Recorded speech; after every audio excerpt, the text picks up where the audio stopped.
Doctor BR Ambedkar Konaseema జిల్లా కొత్తపేట నియోజకవర్గం TDP party మాజీ శాసన మండలి డిప్యూటీ చైర్మన్ రెడ్డి సుబ్రహ్మణ్యం నివాసంలో సమావేశం నిర్వహించారు. ఈ సందర్భంగా ముందుగా రాష్ట్ర ప్రజలందరికీ 78వ స్వాతంత్ర్య దినోత్సవ శుభాకాంక్షలు తెలియజేశారు. డాక్టర్ బిఆర్ అంబేద్కర్ రాజ్యాంగం మంచిదే కానీ అది చెడ్డవారి చేతిలోకి వెళ్తే తీవ్ర పరిణామాలు ఎదుర్కోవాల్సి వస్తుందని ఆయన ఆ రోజులో చెప్పారని గుర్తు చేశారు.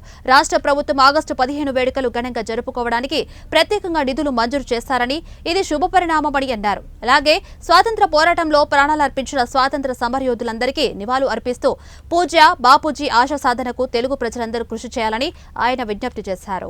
స్వాతంత్ర దినోత్సవ శుభాకాంక్షలు తెలియజేస్తున్నాను. ఈ సందర్భంలో డాక్టర్ బిఆర్ అంబేద్కర్ గారి గురించి ఒక మాట చెప్పాలి. రాజ్యాంగ నిర్మాత, ప్రపంచ మేధావి. ఆయన రాజ్యాంగం రాయటం వల్లే ఈనాడు భారతదేశంలో ప్రజాస్వామ్యం మనుగడ సాధించగలుగుతుంది. ఆ మహానుభావుడు ఒక మాట చెప్పాడు, రాజ్యాంగం ఎప్పుడూ కూడా గొప్పదే, మంచిదే.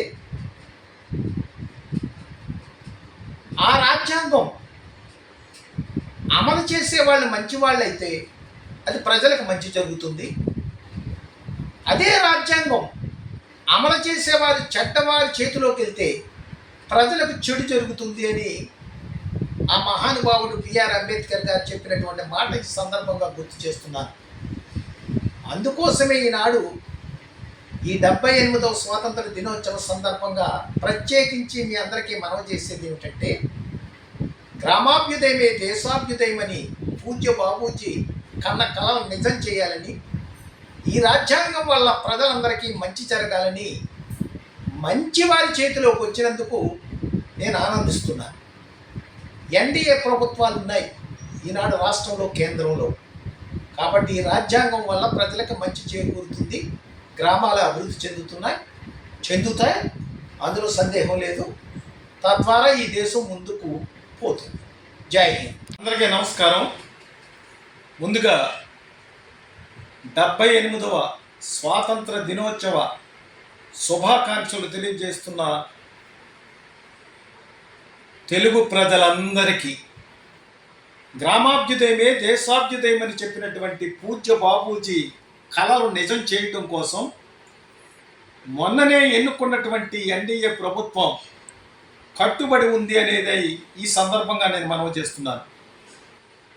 ఎందరో త్యాగాల ఫలితంగా ఈ దేశానికి స్వాతంత్రం వచ్చిందనే విషయం అందరికీ తెలిసినప్పటికీ ఇంకా గ్రామాలు కొంతవరకు అభివృద్ధి నోచుకున్నా అనుకున్నటువంటి అభివృద్ధి నోచుకోలేదనేది నగ్న సత్యం. అందుకే ఈ రాష్ట్ర కేంద్ర ప్రభుత్వాలు, ఎన్డీఏ ప్రభుత్వాలు కృతనిశ్చయంతో, అంకిత భావంతో మహాత్మా గాంధీ కన్నటువంటి కళలు నిజం చేయాలని ఆలోచన చేస్తున్నది ఈ రెండు ప్రభుత్వాలు, కేంద్ర రాష్ట్ర ప్రభుత్వాలు కూడా.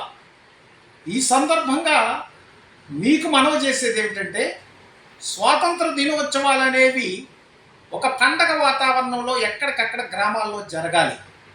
కానీ నిధుల కొరత వల్ల స్వాతంత్ర దినోత్సవ వేడుకలు కూడా ఈ గ్రామాలలో అంతంత మాత్రంగానే జరుపుకున్నటువంటి సందర్భాలు మనం చూస్తున్నాం. అందుకే ఎన్డీఏ ప్రభుత్వం, రాష్ట్రంలో ఉన్నటువంటి ప్రభుత్వం, చంద్రబాబు నాయుడు గారు ఆలోచించి, మరి ఉప ముఖ్యమంత్రి పంచాయతీరాజ్ శాఖ మంత్రి అయినటువంటి పవన్ కళ్యాణ్ గారు ఆలోచించి ఒక జీవో విడుదల చేశారు. మనకి ఈ దేశంలోనే, ఈ ప్రపంచంలోనే అనేక పండుగలు జరుగుతూ ఉంటాయి. అది కొంతమంది కొందరికి పరిమితంగా పండుగలు చేసుకుంటారు. అందరూ ఏకమై చేసే పండుగ ఏదైనా ఉందంటే ఈ స్వాతంత్ర దినోత్సవ పండుగ.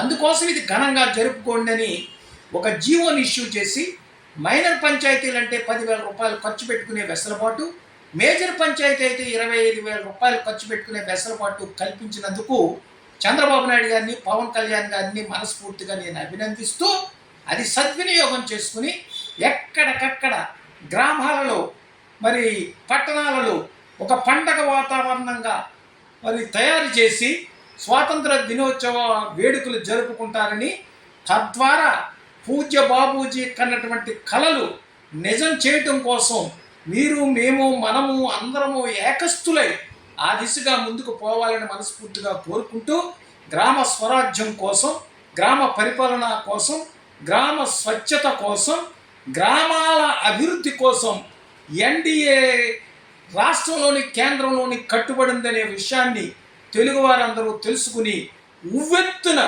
ఈ ఆగస్టు 15 కార్యక్రమం చేసుకోవాలని మనస్ఫూర్తిగా కోరుకుంటున్నాను. జై హింద్.